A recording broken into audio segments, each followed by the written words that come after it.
Santapan Harian Rabu 5 Maret 2025.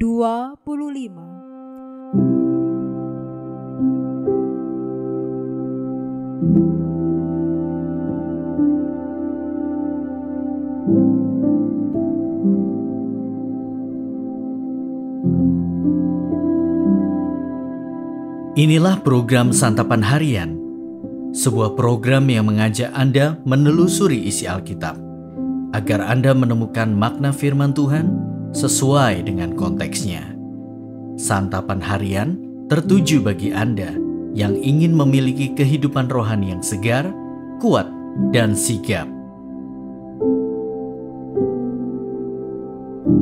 Hari ini kita akan membaca Imamat pasal yang kelima, ayatnya yang ke-14 hingga pasal 6 ayatnya yang ke-7. Namun kita akan membacanya pada pasalnya yang kelima, ayat 14 hingga ayatnya yang ke-19. Sebelumnya, mari kita berdoa. Bagaikan surya yang bersinar menerangi dan memberi kehangatan di keteduhan pagi, kini di saat ini sabdamu hendak merengkuh kami dalam terang dan kehangatan cinta kasih-Mu. Kami mohon, bersabdalah bagi kami. Dalam Kristus Yesus, kami memohon. Amin.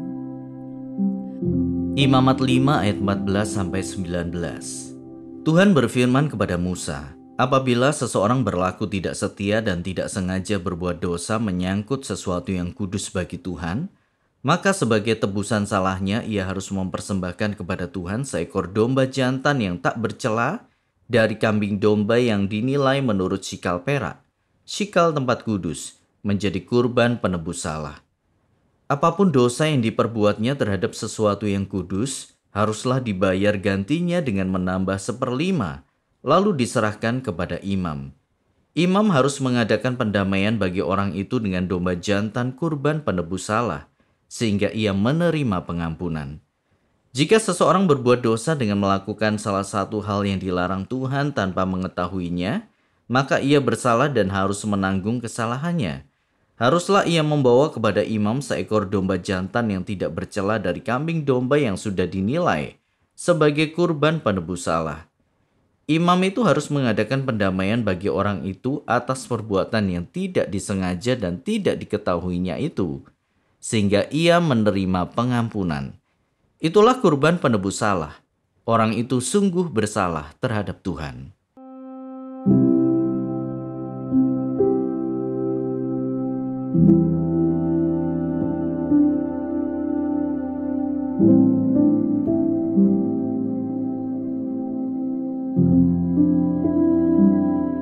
Sahabat Santapan Harian, orang yang mengaku Kristen seringkali tidak menyadari bahwa ia menyandang nama Allah, dan akibatnya ketika ia melakukan penipuan atau dosa yang lain, ia mencemarkan nama Allah. Ketika seseorang dengan tidak sengaja berbuat dosa terhadap kekudusan Allah, ia harus mempersembahkan kurban penebus salah. Ia juga harus membayar gantinya dan memberikannya kepada imam supaya ia dapat menerima pendamaian dan pengampunan.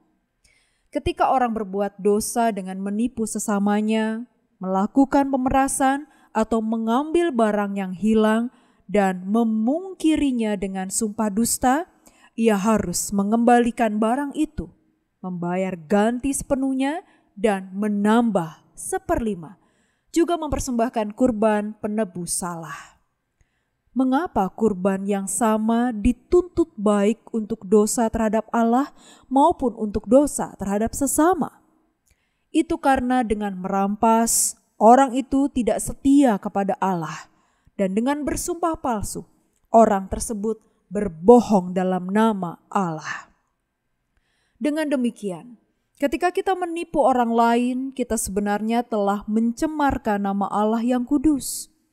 Kekudusan Allah adalah hal yang teramat penting, yang sedikit pun dan sekalipun tidak boleh dilanggar oleh siapapun. Tidak mengherankan, permohonan pertama dalam doa Bapa kami yang Yesus ajarkan adalah, dikuduskanlah namamu.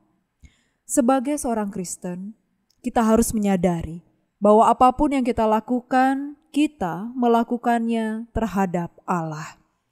Ketika kita melakukan perbuatan jahat, orang dapat menyindir dan mencela Allah. Sebaliknya, ketika kita melakukan perbuatan yang baik, orang akan melihat perbuatan baik itu dan memuliakan Bapa yang di surga. Karena itulah, mari kita secara sadar mengupayakan kehidupan yang layak bagi Allah yang Maha Kudus. Marilah kita bersikap jujur dan bertanggung jawab atas setiap kesalahan kita. Apapun yang kita katakan dan dalam apapun yang kita lakukan, hendaklah kita selalu menjaga kekudusan nama Tuhan. Mari kita berdoa. Bapa di surga, tolonglah agar hidup kami mencerminkan kekudusan-Mu dan memancarkan terang Allah yang bisa dilihat semua orang. Tolong kami untuk menjalani hidup ini dengan bersih. Di dalam kasih-Mu Kristus, kami memohon. Amin.